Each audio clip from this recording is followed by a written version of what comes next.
Hey guys, welcome back to another video on the channel. Chris Wood is inside Newcastle training ground for his medical today. Now, I don't know what the staff members are doing at 11 PM last night, but fair play to them because we had to get business done. It should be 24/7 at the minute in that training ground.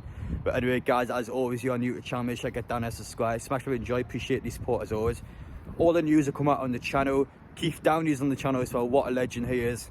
We'll ask him once to come on the channel every transfer window because I know he's a busy man and he has to be working for Sky. But anyway guys, that's about it. Without further ado, let's get into the interview. Hey guys, welcome back to another video on the channel.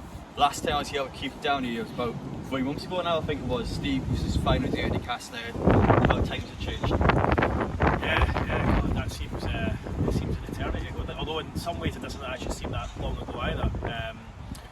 But yeah, obviously a lot's happened since then. We're nearly halfway through the transfer window now. One looks like 2 signings in the door, and obviously things looking up. Obviously performances have been good, have been patchy. Obviously it feels a little bit down after the defeat against Cambridge at the weekend. But I think if the club get Chris Wood over the line, potentially one more before the weekend, and then you go and you beat Watford, then I think everyone's going to forget about Cambridge last week, and I think everyone's going to be a little bit more positive. But yeah, things are happening all the time here at the moment, and it's all kind of rolling into one a little bit. It's quite difficult to actually keep up with it all, to be honest.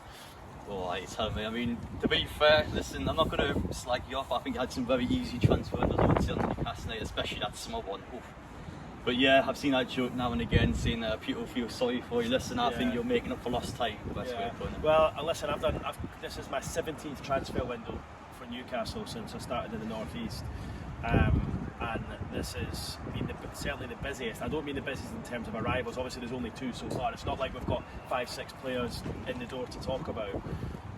But in terms of just my phone going non-stop, having to chase things up, speaking to people at work and out with, and trying to sort of find out exactly what's going on when everyone else is trying to keep things quiet is probably the most difficult thing. So yeah, I'm not getting much sleep this month, to be honest. But I knew January was going to be like that, so roll on February. Exactly, yeah.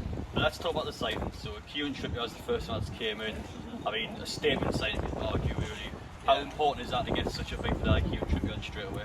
Well, I think it was a statement signing. Obviously, it's a full-back. It's not like you're bringing in a 25-30 goal striker. It is a full-back, so it's not someone who's going to sort of change games for you.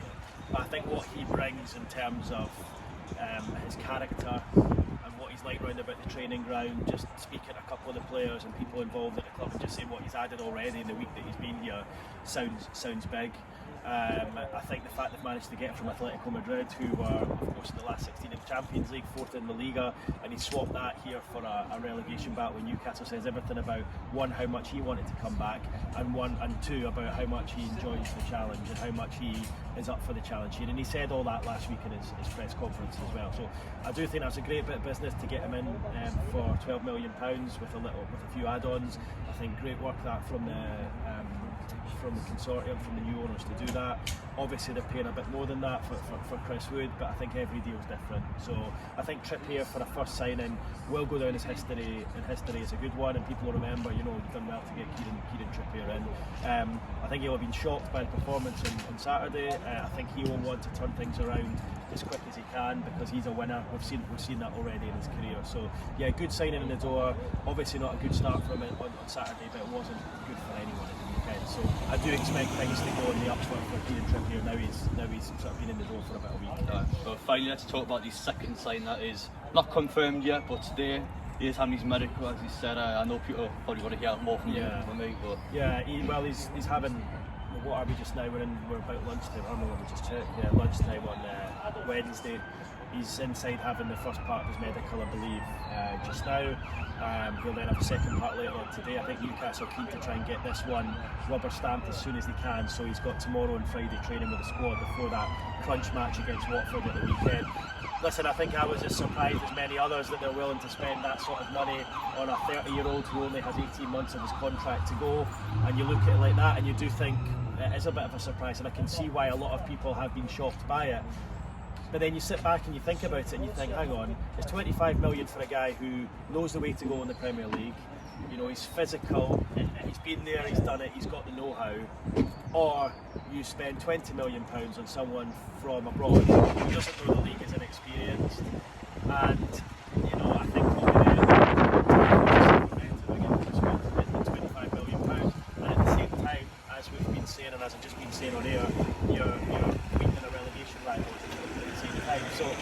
could actually end up being a really, really good piece of business by Newcastle. Time will tell, but he's certainly the sort of character, again, like Trippier, that Eddie Howe wants around the place, and it'll be really interesting to see how he gets on Saturday.